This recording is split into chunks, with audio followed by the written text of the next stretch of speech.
Fala galera, aqui é o Diogo, estamos para mais um Descomplicando a Engenharia de Software. O vídeo de hoje não será um vídeo técnico, será mais um vídeo sobre empreendedorismo, né? Eu vou falar um pouco da minha questão de empreendedor, com base num assunto que bomba nas redes sociais, volta e meia, no X especificamente, né? Que volta e meia ele é requentado, que é a tal da renda com SaaS, né? Criar um micro SaaS, enfim, e assim por diante. Bom galera, antes de mais nada, né? Se inscreve no canal e deixa o seu like para continuar no nosso trabalho. Bom pessoal, para quem não me conhece, eu tô há mais de 20 anos, empreendendo, né. Eu tenho uma empresa, eu comecei nessa empresa como funcionário, com o tempo eu recebi a proposta de sócio, hoje eu sou administrador da empresa. Pois bem, a minha função principal na empresa ainda continua sendo desenvolvimento e tal, porque é o que eu gosto de fazer, tá. Mas não vem ao caso aqui é o meu currículo, é somente uma introdução, né. Então vamos lá. Eu vejo um assunto que volta e meia é requentado na rede social com relação ao SaaS. E teve uma pessoa lá, o Bruno, ele comentou, botou um post lá que me fez refletir e talvez trazer um pouco da minha experiência e falar sobre isso pra galera que fica pensando nisso. Basicamente o post dele dizia algo do tipo assim: "Ah, você vai despender de tempo para criar um SaaS, e às vezes será que não era mais fácil despender esse tempo a estudar alguma outra coisa para se requalificar melhor e achar a tal sonhada vaga", né, enfim. Porque geralmente muitos colocam a questão do SaaS como sendo uma renda extra, né. "Ah, eu vou fazer um SaaS para ter uma renda extra". Será que isso realmente funciona, galera? Será que daria de criar um SaaS para ter renda extra?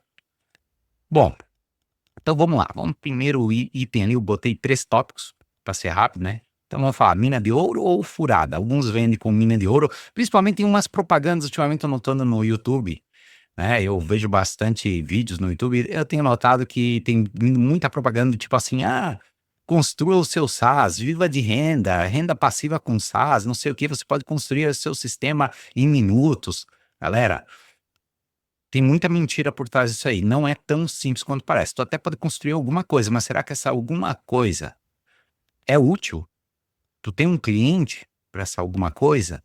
Então, antes de a gente cair numa furada, a gente tem que pensar isso.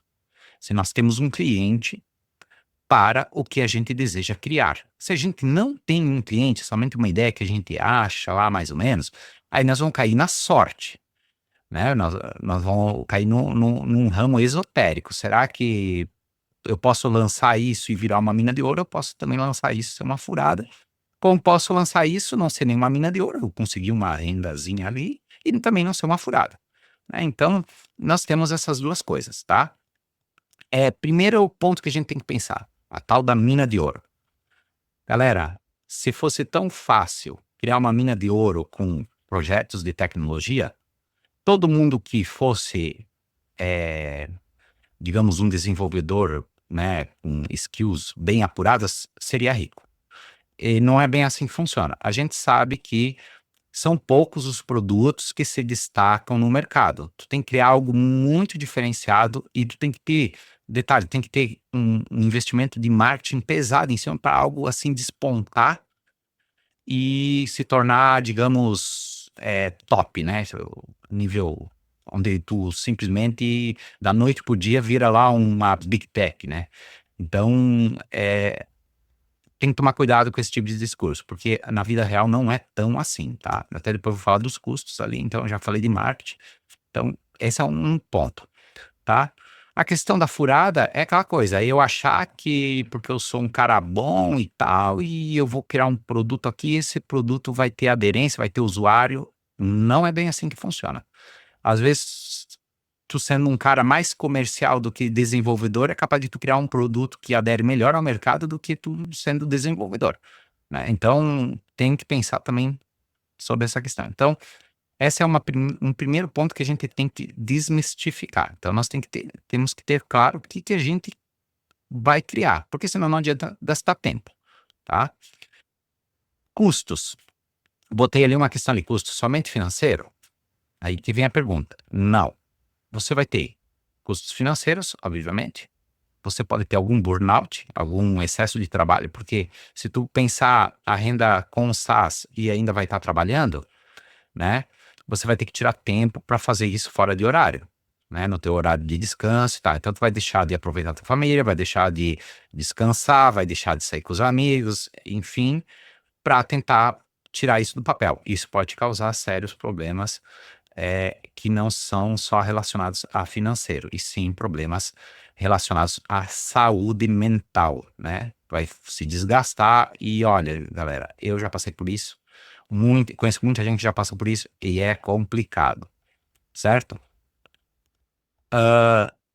E temos as alternativas. O que seriam alternativas? Talvez, em vez de despender tempo criando um SaaS, talvez eu podia despender o tempo estudando alguma outra ferramenta para me qualificar melhor e tentar a tão sonhada vaga. Basicamente, é o que o post lá dizia. Então, aqui eu fiz uma explanação bem básica, mas vamos falar então diretamente. Bom, eu trabalho com SaaS desde os anos 2000, tá, galera?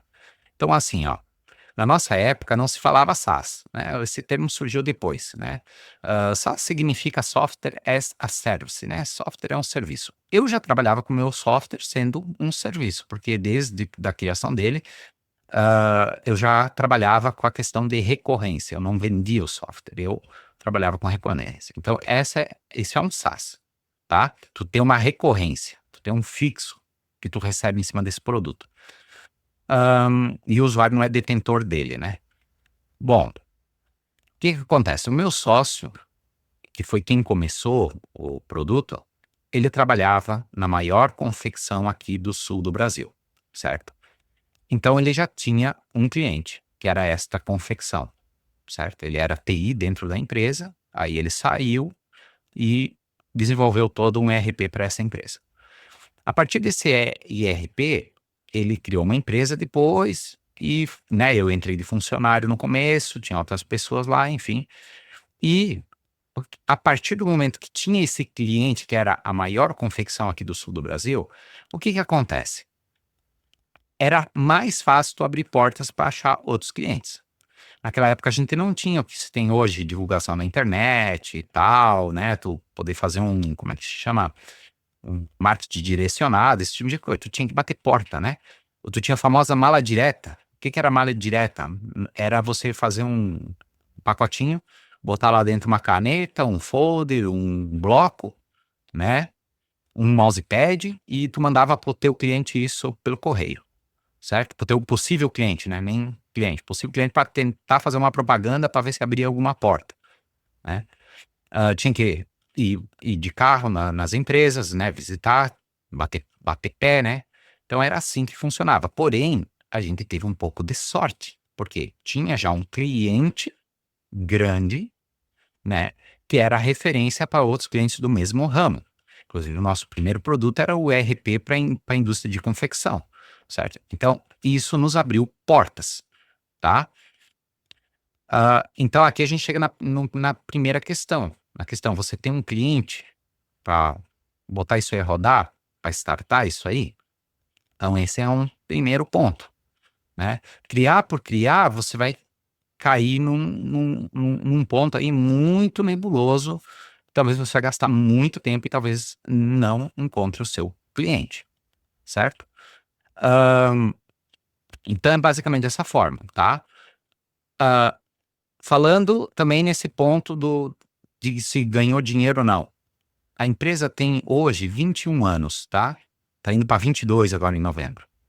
Nós começamos a ter algum retorno realmente, tipo, obviamente a gente recebia nosso prolabore, enfim, né, tal, mas nós começamos a ter algum retorno de tipo assim, divisão de lucros, saldo sobrando na conta, esse tipo de coisa, com a empresa com mais ou menos uns 10 anos de mercado, tá? Então a gente levou bastante tempo que a gente não conseguiu também criar uma mina de ouro. Nós somos um empreendedor com a maioria dos empreendedores. Então você tem que ter em mente que você vai criar um SaaS. Você quer criar o SaaS para empreender ou só vai ser uma renda extra? Sendo renda extra, vai valer o tempo que você vai dispor para fazer isso aí? Será que o custo disso vai valer a pena? Aí você pode dizer assim, mas Diogo, hoje em dia não tem que bater porta e tal, é só botar na internet. É só botar na internet. Tu vai ter que, o mesmo tanto que a gente gastava com gasolina e bater porta, você vai ter que gastar proporcionalmente fazendo um marketing na internet. Então você vai gastar. Não adianta pensar que simplesmente vai botar lá um domínio no ar fazer um postzinho aqui, o outro lá, sem botar dinheiro, que você vai conseguir fazer o seu produto ser visto ou ser usado, tá? Então, isso aí você tem que pensar muito bem, galera, tá? Vou dar outro exemplo de um segundo produto que a gente criou, que foi o software para metal mecânico. Hoje é nosso carro-chefe, hoje já ultrapassa o software de confecção, até porque o setor de confecção está meio quebrado. O de metal mecânico, como é que surgiu? Surgiu a partir da demanda de um cliente, uma pessoa que era amigo também do meu sócio. Essa pessoa tinha uma metalúrgica e dizia, faz um software para mim, faz um software para mim. A gente não estava muito afim na época. E, pô, estamos focados em confecção. O que tem a ver metalurgia, né? Metal mecânico. E só que essa empresa é uma empresa que trabalhava para Petrobras, para Vale, para empresas assim de renome, né? Então, é uma empresa que tinha dinheiro para investir, a gente passou o preço, ele se dispôs, porque ele acreditava no meu sócio que prestava um bom serviço para a confecção, por que não poderia prestar um bom serviço para ele ali, né?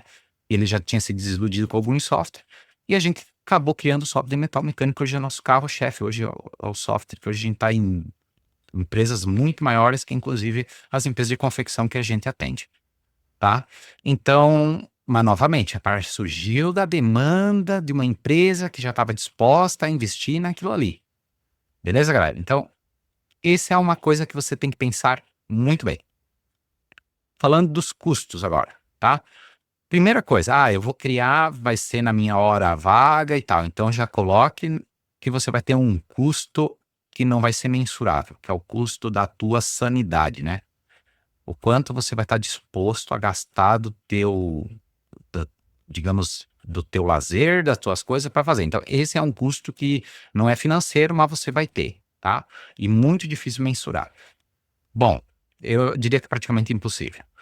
Bom, custo financeiro. Que custo você vai ter financeiro? Não vou ter custo com linguagem, vou usar uma linguagem gratuita, ferramentas, frameworks, enfim, é tudo gratuito. Não vou ter, vou ter alguma ferramenta que vou ter que pagar, adquirir, beleza. Coloca esse custo na ponta do lápis. Pega o valor da sua hora que você trabalha hoje, por exemplo. Eu ganho X bruto. Pega o bruto, tá? Leva em consideração que tu ganha também de 13º, se você é CLT, férias, etc. Soma tudo isso, tá? E divide pelo número de horas que tem o ano, certo? E pega teu valor hora, beleza? Esse é teu valor hora. Se tu achar que tá muito baixo, não, teria que ser um pouquinho mais que isso. Ok, mensura isso.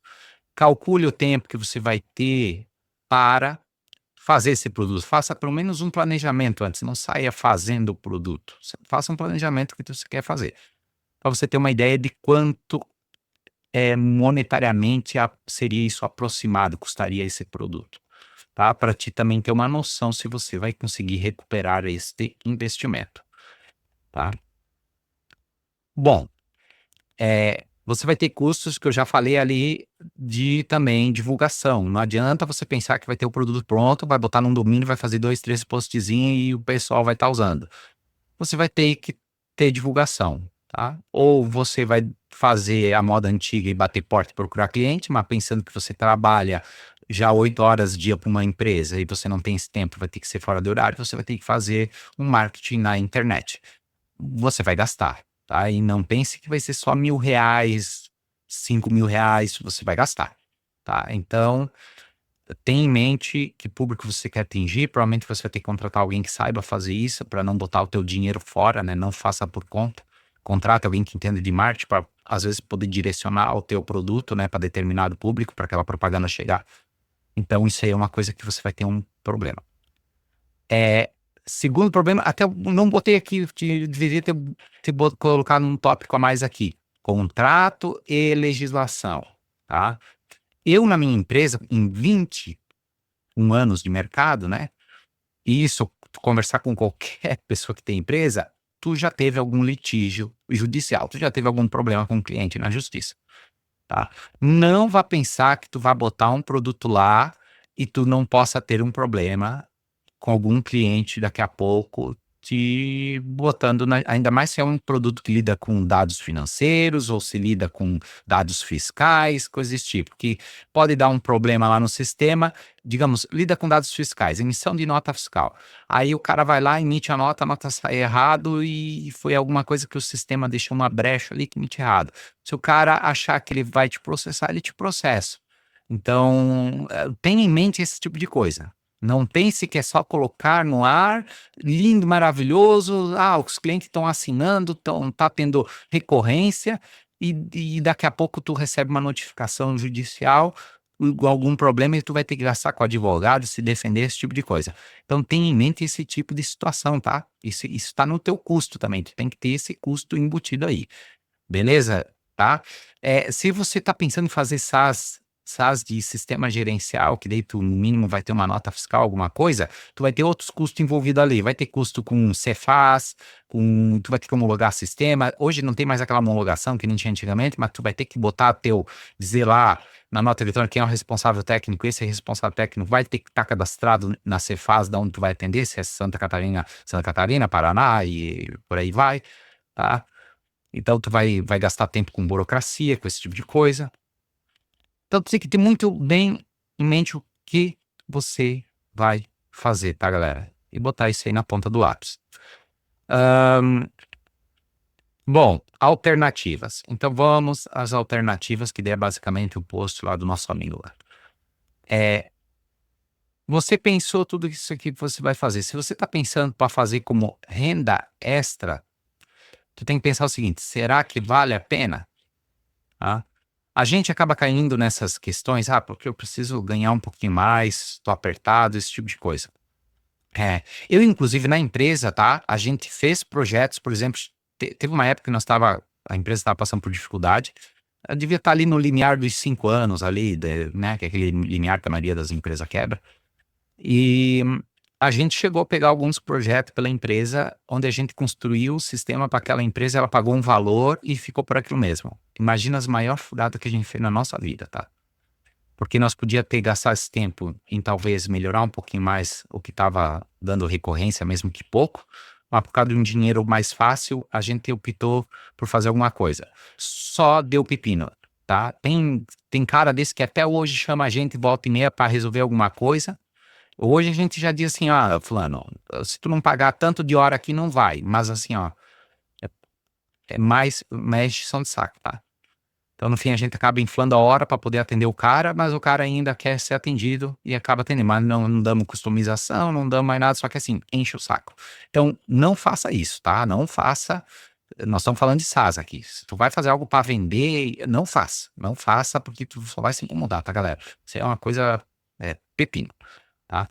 Então, assim, pensando no SaaS, em tudo que eu falei ali, custos, eu vou fazer realmente para empreender, é uma situação. Agora, eu vou fazer para ganhar uma renda extra, aí é um tanto complicado, porque a gente fica nessa coisa que nem estava falando de salários. E outra, galera, não caia na furada dos salários do X, tá? Tem muita mentira ali rolando. A gente, assim, quem tá no mercado, né, sabe quanto o mercado tá pagando. Eu lido diretamente com os empresários, eu sei quanto os empresários do meu ramo estão pagando. Tá? Salários acima de 10 mil reais, tá? Falando em Brasil, não estou falando de gringa, falando em Brasil, salários acima de 10 mil reais, é um e o outro aqui ou acolá, tá, galera? Então, não pensem que é tão fácil chegar no tão sonhado 10 mil reais. Não estou querendo desencorajar ninguém, tá? Mas não caia na lorota que o pessoal fala, tô ganhando 40k, tô ganhando 20k. Não é tão assim, tá? Então, o que que acontece? Que dica que eu posso te dar para essa renda extra? A primeira coisa que você tem que pensar, não, eu vou querer transformar isso para no tempo isso aí vire realmente um produto, porque eu quero empreender, eu quero sair de onde eu tô e eu vou empreender. Vai fundo, é isso aí. Agora, se tu tá pensando isso aí só como uma renda passiva, uma renda extra, talvez a dica que eu dou é a seguinte: será que não vale a pena eu me qualificar um pouco mais, tá? Dispor o mesmo tempo que eu iria gastar com o SaaS para talvez estudar um inglês, né, aprender outra língua, ou, enfim, das próprias tecnicidades, né, aprender alguma coisa técnica nova, para eu talvez me colocar melhor lá no LinkedIn, ou talvez eu gastar esse tempo fazendo conteúdo para tentar, né, movimentar e quem sabe tem muita empresa que hoje vê a pessoa fazendo conteúdo e pega essa pessoa e torna como, pô, aquele cara é bom. E às vezes a gente sabe que não é, né? Porque tem muito cara de conteúdo aí que é copia e cola, mas isso tem muito, tá? Então, talvez não valeria a pena investir em outra coisa, né? Vou dar um exemplo. Eu sou uma pessoa que eu não sirvo hoje para aprender inglês. Eu sei o básico ali para me virar, mas eu não seria uma pessoa para trabalhar na gringa, aprender inglês e tal. Então, para mim não adianta. Mas claro, eu tenho um negócio, estou consolidado, enfim, mas será que se eu fosse funcionário, será que eu teria o mesmo pensamento? Não sei, talvez, né? Se tu for trabalhar para gringa, por exemplo, às vezes o tempo que tu for gastar para fazer esse SaaS, tu pode investir justamente para trabalhar na gringa, porque da gringa tu vai encontrar talvez um salário melhor. Muitas vezes não vai ser CLT, a grande maioria, né? Não vai ser por contrato, mas hoje na gringa o pessoal tá pagando o quê? Mais ou menos US$ 5.000, né? 4.000 euros, gira em torno disso, tá? Por quê? Porque para eles é barato contratar mão de obra tipo aqui do Brasil por US$ 5.000, 4, 5.000, tá? Isso, no final das contas, dá lá seus 20 e tantos mil reais. Obviamente, tu tem que recolher ali um pouco de imposto de renda e etc. Mas tu acaba ficando com uma renda muito melhor que tentar achar esse emprego aqui no Brasil que vai pagar isso, porque essas vagas praticamente não existem. Existem áreas de gerência, enfim, aquela pessoa muito especializada, então vai ser mais difícil, tá, galera? Eu tô falando da realidade do mercado, tá? Aquela realidade que é a pandemia, esquece, que lá foi um ponto fora da curva, totalmente ponto fora da curva. Então, o que eu diria, talvez gastar esse tempo aprender uma outra língua para quem sabe conseguir essa tão sonhada vaga lá fora. Aí não vai ser uma renda extra, vai ser uma vaga, vai ser um trabalho fixo, ganhando um bom, um bom rendimento, né? Só que, obviamente, você tem seus riscos também, porque a maioria é por contrato, você não vai ter uma estabilidade. Assim como ser empreendedor também, né? Se você partir para o empreender mesmo, não, eu vou criar o SaaS para empreender, eu também não vai ter estabilidade. Você vai começar a ter uma estabilidade mais ou menos quando chegar no ponto que nem a minha empresa, tipo lá com uns 10 anos, que daí tu vai dizer assim, não, agora eu pago todas as contas, sobra dinheiro e tá mais tranquilo, tá? Que é mais ou menos assim que funciona. Ou tu pode achar uma mina de ouro, né? Simplesmente lançar alguma coisa aí, despontar e virar uma startup, que já vira uma unicórnio, e daqui a pouco já é uma big tech, né? Só que isso é mais raro também acontecer, né? Assim como a tão sonhada vaga no Brasil, que pague em reais tudo aquilo que o pessoal fala, também é mais raro de ter, tá? Então, eu creio que é isso, galera. Espero que não tenha falado aqui muita falácia. Eu tentei trazer um pouco da minha experiência nesses 20 e tantos anos, né? 21 anos, agora indo para 22. E, e é isso, tá? Eu acho que a gente tem que ser mais pé no chão, não acreditar em tanta abobrinha que andam falando por aí e, e ver, né? Botar na ponta do lápis mesmo o que realmente vale a pena, né? Porque o nosso tempo tem um custo, né? O nosso tempo existe um valor, e se a gente não parar para pensar nesse valor, ainda mais se é um tempo extra, né? É um tempo que não, eu sou obrigado a trabalhar porque eu tenho que pagar as contas, e isso vai ter que ser no extra, o custo é maior ainda, né? Porque envolve todo esse custo, não só monetário, e sim de outras coisas que vão estar envolvidas, família, tempo, lazer, etc. Tá? Então, eu espero aqui que eu tenha ajudado você na sua decisão quanto a realmente criar ou não um SaaS. Valeu aí, até mais, fui.